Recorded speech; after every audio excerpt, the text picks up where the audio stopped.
Саламатсыңарбы сүйүктүү окуучулар? Бүгүн силер менен суицид угулбаган жардамга чакыруу аттуу тарбиялык саат өтөбүз. Сабактын максаты: суицид жөнүндө жалпы маалымат алуу, өз өмүрүнө кол салуунун алдын алуу, суициддин түрлөрү жана чечүүнүн жолдорун көрсөтүү, депрессия абалынан чыгууда коомчулуктун ролу чоң экендигин түшүнүү, аң сезимдүүлүккө, туруктуулукка, сабырдуу болууга үйрөнүү. Суицид атайын аракет кылуу менен өз жанын кыюу деген маанини берет. Сыртынан караганда адам суицидке өз каалоосу менен жана өзүнүн аракети менен баргандай көрүнөт. Негизинде ичинде жашаган коом, адамдар, стресс, депрессиялар себеп болушу мүмкүн. Суициддин түрлөрү: бардык жан кыюуларды чыныгы жана ашкере суицид деп эки топко бөлүүгө болот. Ашкере суицид жанын кыюудан мурун бул жагымсыз аракетине коомдун көңүл буруусун каалайт. Муну жапакечтин айланын чөйрөсүнөн жардам сураган чаңырыгы деп түшүнүүгө да болот. Чыныгы суицид болсо жакшылап ойлонулган аракет. Анын максаты кандай болбосун жанын кыюу. Андан сырткары аракечтик, баңгелик, чылым чегүү, оор илдетке кабылганда сакаюуга аракет кылбоо, жол эрежелерин жана коопсуздук эрежелерин сактабоо жана ушул сыяктуу бир канча нерселер окумуштуулар тарабынан жашыруун суицид деп аталган. Коомдун суицидке жакын тайпалары: жаш жигиттер, кыздар жана өспүрүмдөр улууларга караганда көбүрөөк жан кыйышат. Аялдар өз жанын кыюуга 4 эсе көп аракет кылганы менен эркектердин аракети аялдарга караганда 3 эсе көбүрөөк ишке ашат.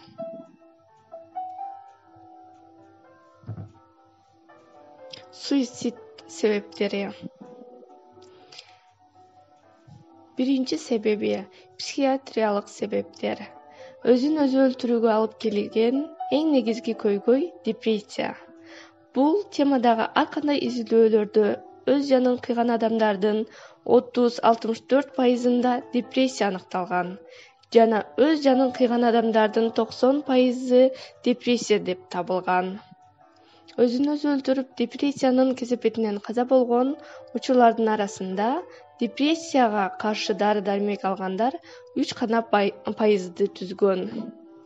Башкача айтканда, бул бейтаптардын көпчүлүгү доктурга кайрылышпайт жана дарыланышпайт.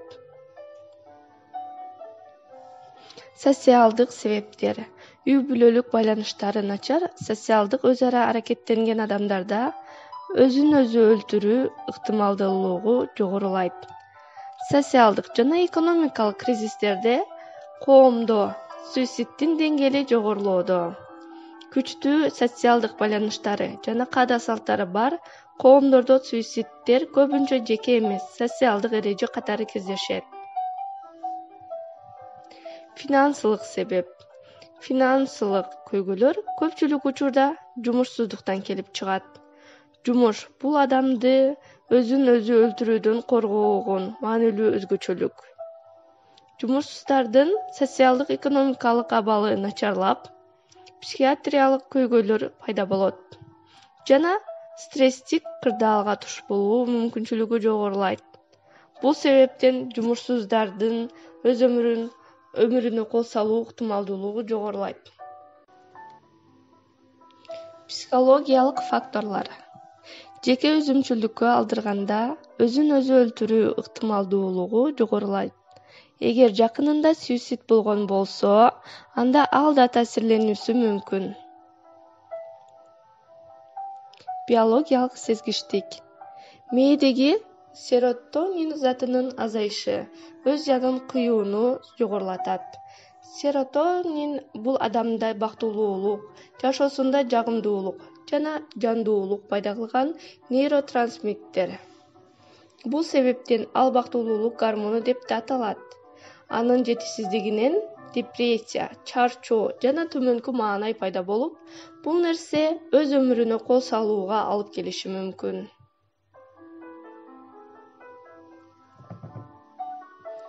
Генетикалык ийкемдүүлүк. Үй-бүлөдө кан байланышы болгон жакынынын өз жанын кыюуга аракет кылуусу ал адамдын да өз жанын кыюуга болгон каалоосун күчөтөт. Бул нерсе генетикалык болуп, кандан келет. Айрым үй-бүлөлөрдө өз өмүрүн кыюу деңгээли аябагандай жогору. Физикалык оорулар. Рак, жүрөк оорулары, СПИД сыяктуу олуттуу оорулары бар адамдар башка дени сак адамдарга салыштырмалуу өз өмүрүнө көбүрөөк кол салууга аракет кылышат.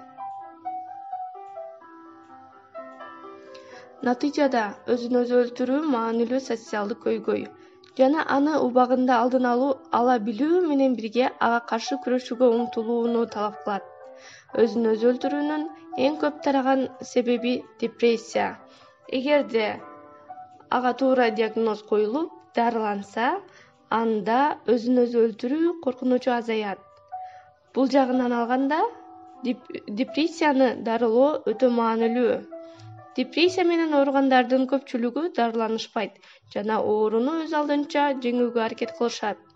Депрессия менен ооругандарды дарыгерге алып баруу үй-бүлөнүн, досторунун жана туугандарынын милдети. Анын сыртында, депрессия болгон адамды көргөндө ага жардам берүүгө аракет кылыңыз. Сиздин эң чоң жардамыңыз экспертке кабар берүү. Бул менен сиз ага жамандык кылбайсыз. Тескерисинче, ал адамдын өмүрүн сактап калган болосуз. Эгерде өзүңүздү депрессиядамын деп ойлосоңуз, өзүңүзгө эң жакын болгон психологко баруудан эч уялбаңыз. Европа өлкөлөрүн карасак, ар бир экинчи адамдын кеңешчи психологу бар. Эгерде психологко баруудан баш тартсаңар, өзүңөрдүн маанайыңарды көтөрө турган жакшы ойлорду ойлогула. Өзүңөргө жаккан иштер менен алек болгула. Силер жашаган жашоого жетпей жүргөн адамдар жөнүндө ойлогула. Жакшылыктан үмүтүңөрдү үзбөгүлө. Мүмкүнсүз эч нерсе жок экенин эсиңерден чыгарбагыла. Өзүңөр үчүн чакан жана орундалуучу максаттарды койгула. Спорт менен достошууга аракет кылгыла жана эң негизгиси сабырдуу болгула.